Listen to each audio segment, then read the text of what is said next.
If you've heard about breakout trading or breaks and retests but still get confused at the difference, this video was made just for you. Hey everyone, I'm Jenks, this is the Trading Floor, and welcome to another episode of Back to Basics. Today, we're going over the difference between trading breakouts versus trading break and retest patterns. Let's dive in. Breakout trading involves entering a trade when price breaks through a significant level of support or resistance. Breakout traders aim to capitalize on the momentum generated by the breakout, expecting the price to continue moving in that same direction. A lot of breakout traders use stop orders right at the level of the anticipated break, but I wouldn't recommend that unless you have a lot of confluence backing up that directional decision. Oftentimes, a breakout can fail and gets referred to as a false break. So instead, I'd recommend you to look towards some sort of price action signal like an engulfing candle to take your entry. In this example, we've got a strong bullish move pre-session that leads up to a bit of consolidation right as New York session opens. So as this session opens, let's go ahead and play price forward a few candles to see if there's any opportunities for a breakout trade. So this first candle breaks the consolidation zone, but ends up not closing below it. So this isn't what I would consider an engulfing candle, and it's not what I'm looking for as an entry. Okay, let's keep playing price forward to see if we get another chance. So as you can see here, we break out of the top of the consolidation range and we engulf the previous candle. So that is what I would consider a good entry signal. We can place our stop loss below the bottom of the consolidation zone, and we can target a 1R or a 1.5R pretty comfortably.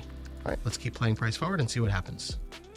And as you can see, price consolidates a little bit before ultimately paying us. Now let's talk breaks and retests. Retest traders generally don't trade the breakout itself, but instead use it as an early alert that their trade is likely coming up. A retest is when price returns to the level it just broke before continuing the initial breakout's momentum. Many traders use limit orders at the expected retest level, but sometimes price will run right through it, causing an instant stop loss. Similar to breakouts in this regard, I'd highly recommend waiting until some sort of price action confirmation signal, such as an engulfing candle, to take your entry. Let's expand on that example from before. I've rewound time to the actual breakout candle here to show that this now creates our bias for going long since it was an engulfing candle. And instead of just entering right here at this engulfing candle, what I'm going to do is drag out this consolidation zone. And now what I want to do is wait for price to return to the consolidation zone and engulf out of it before I take my entry. So let's go ahead and play price forward and see when that happens. So as you can see, price came back to the consolidation zone pretty quickly, and this engulfing candle showed up, giving us a strong entry signal. So we can go ahead and place the engulfing candle there. We'll put the stop loss at the bottom of the pullback instead of the bottom of the zone like we did with the breakout. And now once again, we'll go ahead and target 1.5. We'll drag this out and see where price brings us. So you can see that once price pulls back into this range, this new low should be protected.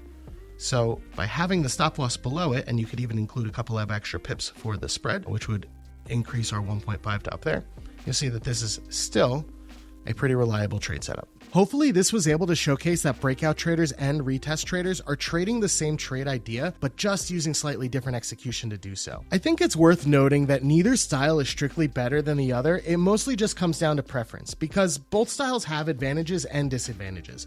For example, breakout traders are susceptible to market manipulation through false breaks, but also have the potential to catch nearly all of the big move in one direction. Retest traders, on the other hand, can find themselves getting left behind on strong impulsive moves that never pull back to their entry, but they also have the potential to capitalize on much smaller stop losses and therefore more favorable risk to reward scenarios. But we'll learn more about stop losses in another video.